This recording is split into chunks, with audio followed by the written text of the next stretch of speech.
Hello everyone, मैं देवेश आप सभी का इस वीडियो में स्वागत करता हूं। हमने पिछले दो पार्ट्स में इस क्वेश्चन पेपर का सॉल्यूशन का बाकी जो 23 प्रश्न हैं उसको देखा है। यहां से हम लोग 24th क्वेश्चन से स्टार्ट करेंगे क्योंकि ये लेंदी क्वेश्चन पेपर था, जिसका सॉल्यूशन लेंदी था तो बनाने में समय लग रहा है, इसलिए मैं अलग अलग पार्ट्स में उसमें डिवाइड किया हुआ हूँ। तो चलिए यहाँ से 24th क्वेश्चन, यहाँ पे एक ग्राफ दिया हुआ है जिसमें एक कंट्री का नाम ABC दिया हुआ है और 2014 से 2019 के आयात निर्यात जो है ये डाटा दिया हुआ है। ठीक है, तो ठीक है, इसको एक बार ऐसी सरसरी निगाह से देखना है, मेन क्वेश्चन पढ़ने के बाद आपको देखना है। चलिए 24th क्वेश्चन देखिए। देश ABC के वर्ष 2016, 17 और 19 में कुल निर्यात का वर्ष 2015, 16, 18 के कुल आयात से अनुपात कितना है। इसमें आपको वो क्या टेस्ट करना चाह रहा है कि आप उस माहौल में ऐसे डाटा को क्या खोज पाते हैं और खोजने के बाद क्या सही डाटा ही आप उठा पाते हैं, वो बस यही टेस्ट करना चाह रहा है आपसे। 16, 17, 18 का निर्यात देखिए, निर्यात इंपोर्ट इधर है और एक्सपोर्ट ऐसा है ना, तो इसमें खाली डिब्बा वाला है, मतलब दूसरा वाला कॉलम हम लोग लेंगे। 16 ये देखो, ये वाला डाटा मेरे को चाहिए। 17 देखो, डाटा जो मैं ले रहा हूं क्या आप उसी को रीड करते मेरे बताए बिना, या आप गलत रीड करते, वो इंपॉर्टेंट है क्योंकि आपको वो टेस्ट यही करना चाह रहा है। 293 हो गया प्लस यहाँ पे कितना है, 519 है क्या, ये 519 में लिख लिया, और ये 468 है, ये 468 लिख लिया। रेशियो लिख लिया तो मैं डिवाइड भी लगा सकता हूँ, रेशियो भी लगा सकता हूँ। आयात अनुपात कितना है, निर्यात। यहाँ से 15, 16 और 18 के कुल आयात। अब देखिए 15 15 है ना, ये इसकी बात कर रहा है वो, 523 में लिख लिया। आयात की बात कर रहा है वो, और फिर उसके बाद 16 डेटा उठाना ही मेन है इसमें। यदि आपने इतने सारे डेटा में से गलत चीज़ उठा लिया तो वो गलत हो जाएगा। 18 में चलते हैं, 618 ये दिया हुआ है, इसी चीज़ को तो लेना है। यदि आपने इसमें गलती किया, बार बार मैं कह रहा हूँ इसी में गलती होता है, बहुत छोटा सा चीज़ है लेकिन गलती होता है, ठीक है ना। चलिए इसको आप सॉल्व कर लेते हैं, इसके बाद तो कुछ क्वेश्चन में नहीं रह गया। ये हो जाएगा 1280 और नीचे आ जाएगा, जोड़ लेंगे सबको, ये 23, हाँ 8 9 8 कितना हो गया, 17, यहाँ 1600 आ जा रहे हैं। ठीक है, आप और सॉल्व अच्छे से कर लेंगे जो कि 4:5 आ जाएगा, ये हमारा आंसर हो जाएगा। बहुत आसान है, ठीक है। लेकिन उस कंडीशन में हमको क्या रहता है, एग्जाम हॉल का जो प्रेशर रहता है उसमें जब हम लोग डाटा को लेंगे इस पैराग्राफ से तो बहुत सारी गलतियां हो सकती है। नेक्स्ट क्वेश्चन चलें। चलिए इसी पैराग्राफ में एक और क्वेश्चन दिया हुआ है, प्रतिशत से, ठीक है। 2014, 15 और 18 में देश ABC का कुल निर्यात, ठीक है। तो जो पहले पूछा उसको देख लेते हैं, 2014, 15 और 18 का निर्यात देख लेते हैं। ये निर्यात है क्या, एक्सपोर्ट, इंपोर्ट है, एक्सपोर्ट, ठीक है। 326, ठीक है। उसके बाद 2015 में चलते हैं, 413, ठीक है, ये 413 हो गया। उसके बाद 18 में चलते हैं, 2018 में ये 515 हो गया प्लस 515 हो गया। टोटल कितना हो गया, टोटल इसको जोड़ लेंगे वहीं पे, इसमें कोई आपको परेशानी नहीं होनी चाहिए, ठीक है। 5 3 8 6 14 का 4 लिख लूँ क्या मैं, ठीक है। उसके बाद 1 2 1 3 4 5 लिख लेता हूँ मैं, ठीक है। और 5 4 9 3 12, 1254 हो गया ये, ठीक है। अब चलते हैं इधर, 14, 17 और 19, फिर से 14 की बात कर रहा है, 495 को ले लेंगे क्योंकि ये इस समय इंपोर्ट की बात कर रहा है। 495, 17 में चलेंगे, ये 612 यहाँ पे दिया हुआ है, 612। फिर उसके बाद 2019, 2019 में चलेंगे, 717 ये दिया हुआ है, 717 दिया है। इसको जोड़ लेंगे, ये कितना से आ जाएगा, ये 1824, ठीक है, 717, ठीक है। तो क्या है, कुल आयात से कितना प्रतिशत कम है, ठीक है। कम या ज़्यादा निकालना है तो 1824 माइनस 1254 किससे कंपेयर करना है, इस वाले डाटा से कंपेयर करना है, 14 वाले डाटा से कंपेयर करना है, मतलब इस कंप्लीट डाटा से कंपेयर करना है, तो उसी को हम लोग नीचे रख लेंगे।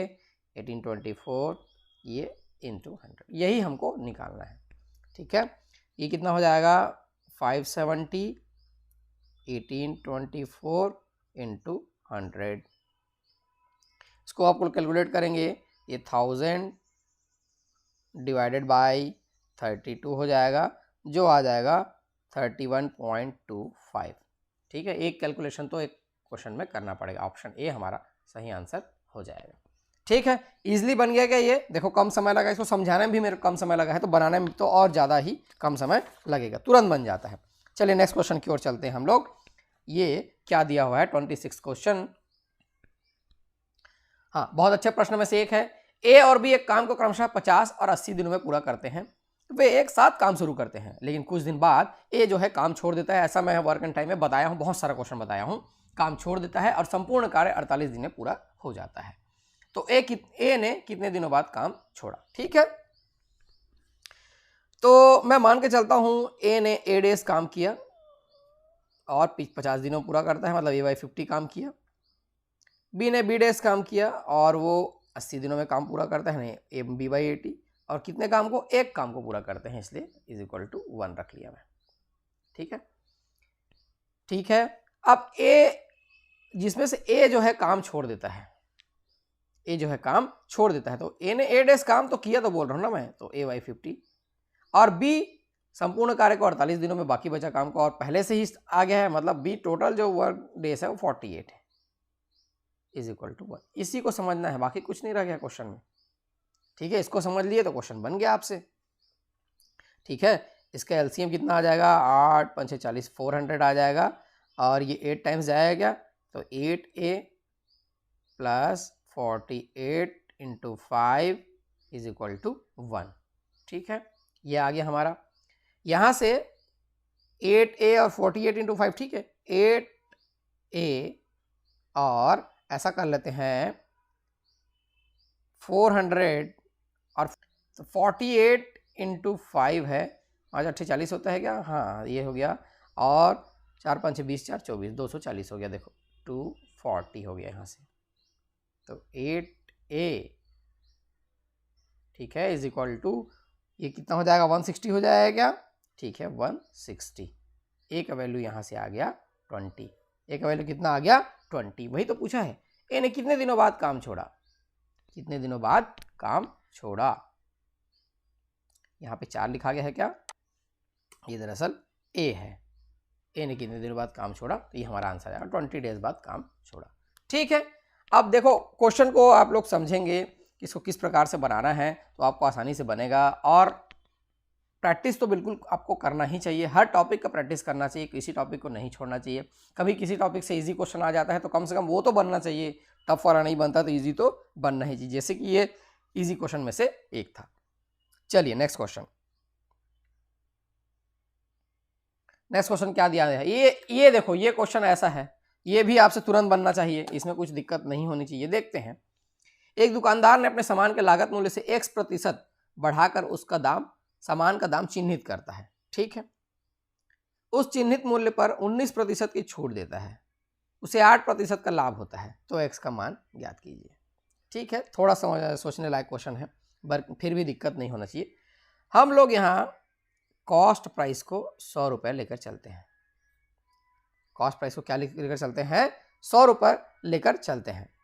तब यहाँ से जो क्वेश्चन में दिया हुआ है उसके अनुसार MRP को हम लोग लेकर चलते हैं। MRP जो वहाँ पे रेट लिखा हुआ है ना, हम उसको चिन्हित, जो लागत मूल्य का चिन्हित करता है उसी को MRP लेकर से मैं चल रहा हूँ।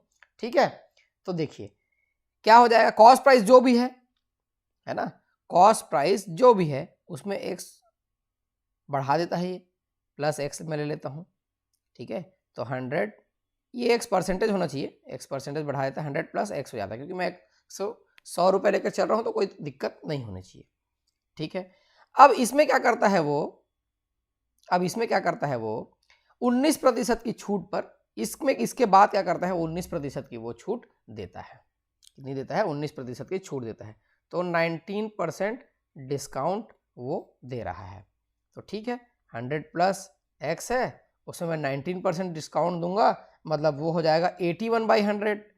अरे 100 - 19 81 होता है, तो वो 81 हो जाएगा। ये तो एक कंडीशन हो गया। और एक और देखते हैं हम लोग कंडीशन। सेलिंग प्राइस दिया हुआ है 8% प्रॉफिट पे, कितना पे? 8% प्रॉफिट पे सेलिंग प्राइस, प्रॉफिट दिया हुआ है यहाँ पे, 8% का लाभ होता है करके, तो ये क्या हो जाएगा? कॉस्ट प्राइस + 8, यानी कि 100 + 8 हो जाएगा। X लिख रहा था क्या मैं? ठीक है, उसको हम लोग 8 कर लेते हैं। ये क्या है? सेलिंग प्राइस है, यानी कि 108 हो जाएगा ये सीधा सीधा, इसमें कोई दिक्कत नहीं है। अब दोनों जगह तो ये सेलिंग प्राइस इक्वल है ना, 19% डिस्काउंट देने के बाद भी 8% लाभ देने के फिर भी दोनों तरफ तो सेम है, इसलिए 100 plus x into 81/100 is equal to 108। ये तो हो गया ना, ऐसा कर सकते हैं हम लोग। तो मैं इसको ऐसा लिख सकता हूँ 8100 plus 81x is equal to 10800, ऐसा लिख सकता हूँ। और ये 81x is equal to 10800 minus 8100, ऐसा लिख सकता हूँ मैं इसको। x इक्वल टू ये कितना हो जाएगा माइनस करने पर, ये हो जाएगा 2700 डिवाइडेड बाई 81। बहुत आसानी से ये बन रहा है क्या, ठीक है 81, ये आ जाएगा 33 1/3%, 33 1/3%, ये ऑप्शन डी हमारा आंसर आ जाएगा। तो इस तरह से इसको बनाना है, थोड़ा यहाँ पे सोचने में थोड़ा सा कठिनाई होगी, लेकिन आपसे ये बन जाएगा। नेक्स्ट क्वेश्चन चलते हैं। नेक्स्ट क्वेश्चन क्या दिया हुआ है ध्यान से देखेंगे। हाँ देखो, ऐसा क्वेश्चन बहुत आ रहा है इस बार अलजेब्रा से, बहुत सारा फार्मूले आपको पता होने चाहिए, और यदि फार्मूला आपको पता है तो तुरंत इसका सॉल्यूशन बन जाएगा। देखिए कैसे, एक फार्मूला मैं लिखने जा रहा हूं, a cube plus B cube plus C cube minus 3, ये मैं पहले से लिख रहा था क्या, 3abc is equal to a plus B plus c. सब जानते हैं इस फार्मूला को, हालांकि अभी अभी भूल चुके होंगे, बात अलग है। a square b square c square ऐसा आ गया, ये minus a b minus b c minus c a. इतना भारी लग रहा है, ऐसा कुछ नहीं है इसमें, ये एक फार्मूला है, ठीक है, जो कि ऐसा होता है, मतलब होता है, ठीक है। लेकिन इसमें एक कंडीशन है, जब a प्लस बी प्लस सी यदि जीरो है, a प्लस बी प्लस सी यदि जीरो है, तो ये पूरा का पूरा टर्म क्या हो जाएगा, जीरो हो जाएगा। और उस हिसाब से क्या आएगा, a cube B cube C cube is equal to 3abc आ जाएगा। क्या आ जाएगा, 3abc आ जाएगा, इधर ट्रांसफर हो जाएगा तो 3abc आ जाएगा। अब इस चीज को हम लोग क्या करेंगे, इस चीज को हम लोग क्वेश्चन से हम लोग कंपेयर करके देखेंगे। तो देखिए a cube plus B cube plus C cube is equal to 3abc। कहने का मतलब ये जो कंडीशन है ऊपर वाले से मैच कर रहा है, यानी कि मैं इसको मान लो जो जीरो लेकर चल रहा हूँ a plus B plus C, वो यहाँ पे अप्लाई होगा। 4x plus 1 plus 3x minus 4 plus 2 minus x, मतलब a plus B plus C is equal to 0। यहाँ पे ऐसा होगा, उल्टा सोचना पड़ेगा, ठीक है। तो हो जाएगा 6x, 4 3 7 और एक घट गया तो 6x हो गया, बहुत आसानी से ये बन गया। माइनस 1, ये देखिए यहाँ पे प्लस 1 माइनस 4, तो ये हो जाएगा माइनस 1 और प्लस 1 माइनस 4 और प्लस 2 है, माइनस 1 हो गया, is equal to 0x is equal to आ गया 1/6। ये हमारा आंसर हो जाएगा। देखो आसानी से ये बन गया, एक फार्मूला जानना पड़ेगा। कई लोग तो फार्मूला लिखने की भी आवश्यकता नहीं, तुरंत समझ में आ जाएगा, यहाँ पे a plus B plus C is equal to 0 दिख रहा है, फट से यहाँ पे बन गया, ठीक है। वो तो समझाने के लिए मैं आपको लिखा हुआ हूँ। नेक्स्ट क्वेश्चन चलते हैं। देखिए इस पार्ट में शायद इजी क्वेश्चन आ गए हैं, चलिए कोई दिक्कत नहीं है, मैं सीक्वेंस में लिया हूँ किसी सेट के अनुसार, उसको छेड़छाड़ नहीं किया हूँ। ऐसा जब कंडीशन है, जब ये कंडीशन दिया हुआ है, तो इसको हम लोग नियरेस्ट 2 फैक्टर्स में इसको स्प्लिट करेंगे। 6 इज इक्वल टू क्या लिख सकते हैं, 1 इंटू 6 लिख सकते हैं, और हम लोग 2 इंटू 3 भी लिख सकते हैं, इसके अलावा और कुछ नहीं लिख सकते। तो इसका नियरेस्ट जो हो जा रहा है 2 और 3, 1 और 6 तो दूर दूर हो जा रहा है, नियरेस्ट कौन कौन सा हो जा रहा है, 2 एंड 3 हो जा रहा है। तो इसके दो आंसर हो सकते हैं, 3 लिख लेते हैं और 2 लिख लेते हैं, लेकिन कौन सा प्लस होगा कौन सा माइनस होगा वो कैसा डिसाइड होगा, वो कैसा डिसाइड होगा। तो देखेंगे यहाँ पे प्लस लिया है, यहाँ पे क्या लिया है, प्लस लिया है। ऐसी स्थिति में जो भी टर्म से में वो स्प्लिट हो रहा है 3 इंटू 2, उसमें से जो बड़ा होगा, उसमें से जो बड़ा होगा, यानी कि 3 जो है यहाँ पे बड़ी संख्या 3 और 2 में, ये पॉजिटिव होगा, ये क्या होगा, पॉजिटिव होगा, और दूसरी संख्या हो जाएगी नेगेटिव। इसके दो आंसर होंगे, यहाँ पे प्लस लिया है तो जो भी आएगा उसमें हम लोग बड़ी वाली संख्या में प्लस लगाएंगे और छोटी वाली में माइनस, इसके दो आंसर होंगे। अब मैं बोल रहा हूँ कि +3 भी आंसर है, -2 भी आंसर है, तो आप ऑप्शन को देखेंगे तो उसके अनुसार +3 यानी कि ऑप्शन बी ये हमारा आंसर हो जाएगा। ठीक, बहुत आसानी से ये बन गया। और इस चीज़ को याद रखना है, इसको कैसे सॉल्यूशन करना है, क्या करना है, उसमें मत जाइए आप, इसको ऐसे ही करिए। और ज़्यादा डिटेल में देखना है तो मैंने इसको पूरा डिटेल से बताया हुआ है सिंप्लीफिकेशन के पार्ट्स में। ठीक है, चलिए। प्रवेश परीक्षा में भाग लेने वाली लड़कियों की संख्या लड़कों से दोगुनी है। लड़कियों की संख्या लड़कों से दोगुनी है। लड़कों की संख्या में 100 ले लूँ क्योंकि परसेंटेज की बात कर रहा है, तो लड़कियों की संख्या लड़कों से दोगुनी है। 100 200 टोटल आ गया कितना, 300। ठीक। यदि 55% लड़कों को प्रवेश नहीं मिलता, 55% लड़कों को प्रवेश नहीं मिलता, देखो 55 को नहीं मिलता है, क्रॉस लगा दूं क्या मैं, तो कितना को मिलेगा, 45 को बस मिलेगा भाई, 45 को बस मिलेगा। और 30% लड़कियों को प्रवेश मिलता है, अब ये इसमें से बोल रहा है 30% लड़कियों को मिलता है, यानी कि 200 का 30% तो 60 हो जाता है, इतने को मिलता है। तो कितने को नहीं मिलता है, 140 को नहीं मिलता है। तो प्रवेश न पाने वाले उम्मीदवारों का प्रतिशत क्या है, प्रवेश न पाने वाले उम्मीदवारों का प्रतिशत, देखो न पाने वाले कौन हो गए, यहाँ पे 140 हो गया और 55 हो गया, यही तो ना पाने वाले है ना।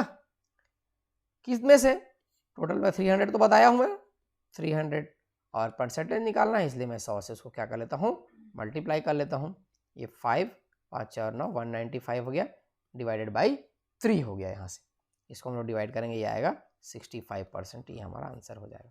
देखो आसानी से बन गया, ठीक है ना। थोड़ा समझ के बनाना है, 100 कहाँ लेना है, कहाँ 1 लेना है, कहाँ 100 लेना है, वही इंपॉर्टेंट है, फिर तो प्रतिशत हमारा हेल्प करने के लिए वहाँ पे खड़ा है। चलिए नेक्स्ट चलते हैं।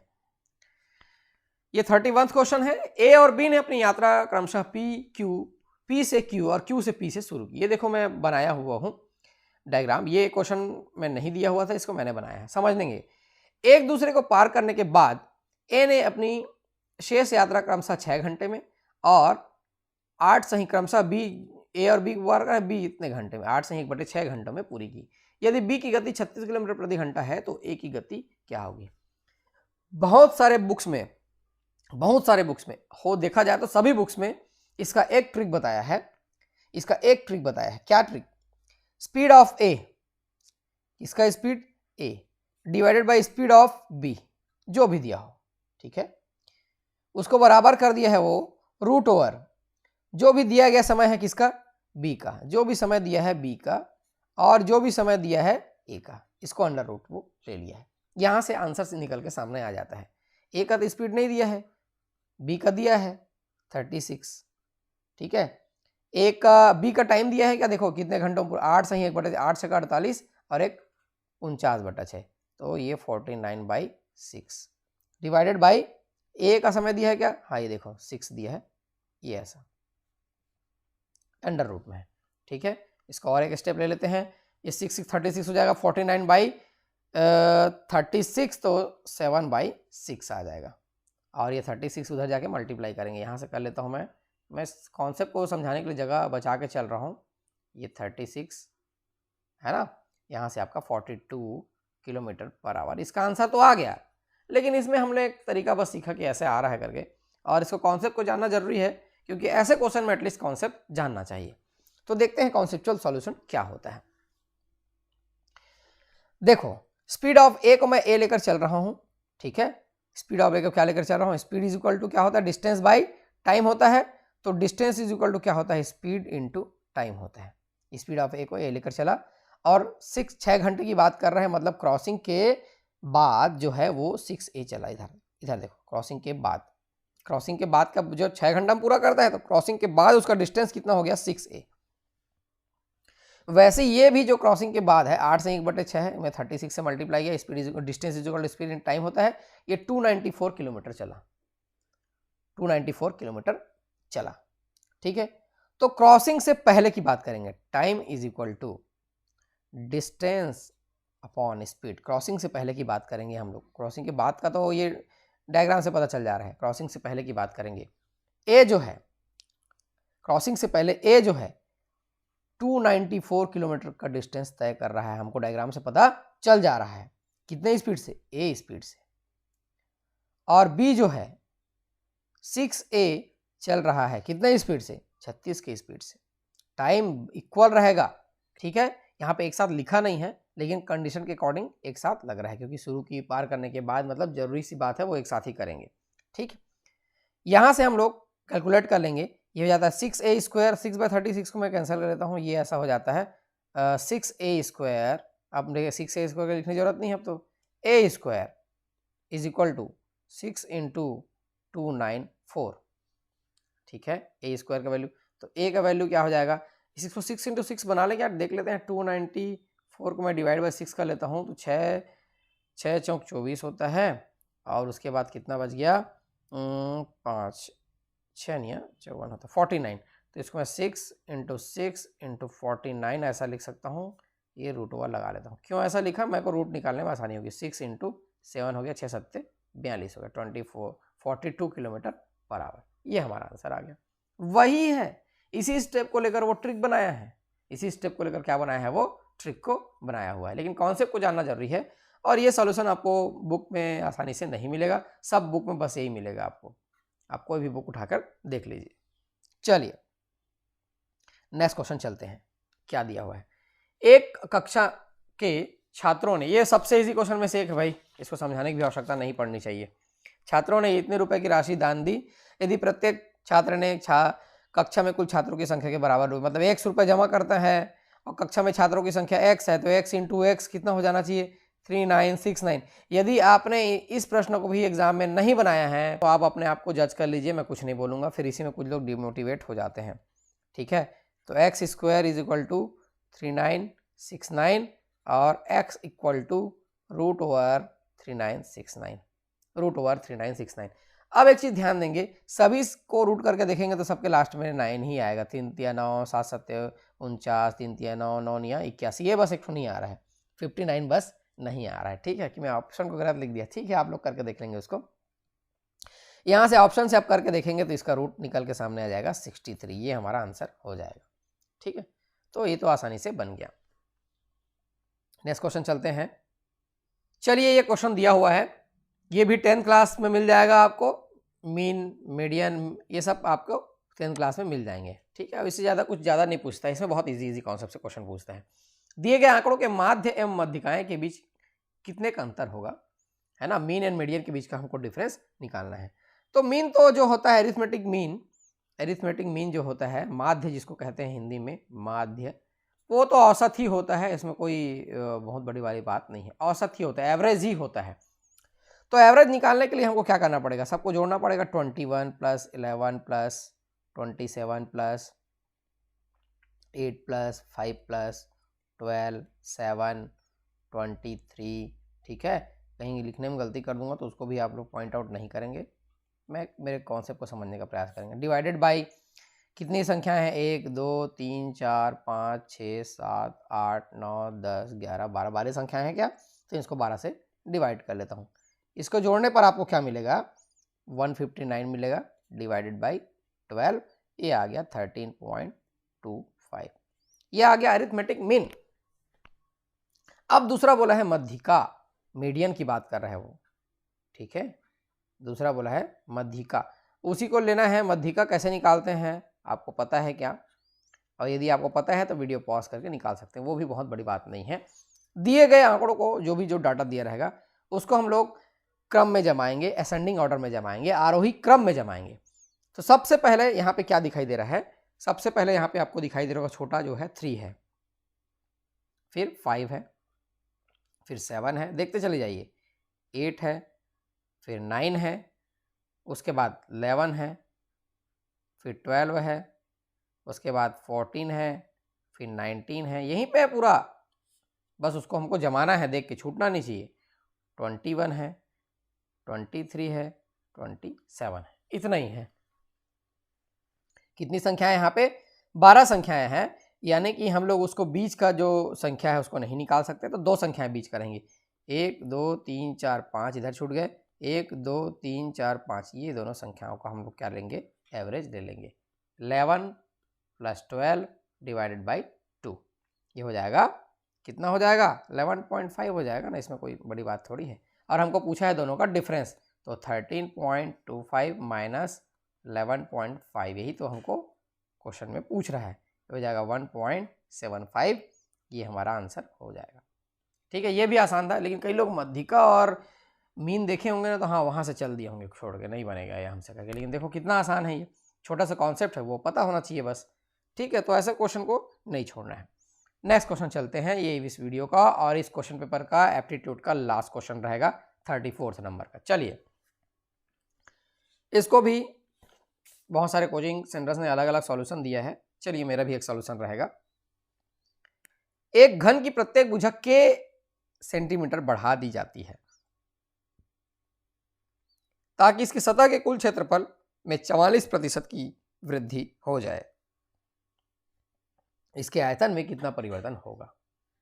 ठीक है, आयतन में कितना परिवर्तन होगा? देखो आसानी से ये बनता है। देखो, पहले जो सतह का क्षेत्रफल था, सरफेस का जो एरिया था, ए स्क्वायर था, वो 100 था, मान के चलिए। क्या था? 100 था। परसेंटेज लिया इसलिए मैं वैसे कर रहा हूं। बाद में ए स्क्वायर 44% बढ़ के 144 हो गया। कितना हो गया? 144 हो गया। ठीक है, ए स्क्वायर मान लो 100 है और ए स्क्वायर यहां 144 है, तो यहां से ए क्यूब क्या हो जाएगा, जो कि वॉल्यूम होता है, किसका वॉल्यूम होता है? घन का। ए क्यूब कितना हो जाएगा? 1000 हो जाएगा। यहां से कैपिटल ए का क्यूब कितना हो जाएगा? ये कितना होता है? 12 इंटू 12 हो गया, 144 12 इंटू 12 होता है, तो 12 इंटू 12 इंटू 12, 12 को क्यूब 1728 हो जाएगा। तो आयतन में कितना परिवर्तन होगा? देखो, पहले 1000 था, 1728 हो गया, तो कितना परिवर्तन हुआ? 728 का परिवर्तन हुआ। कितने में से?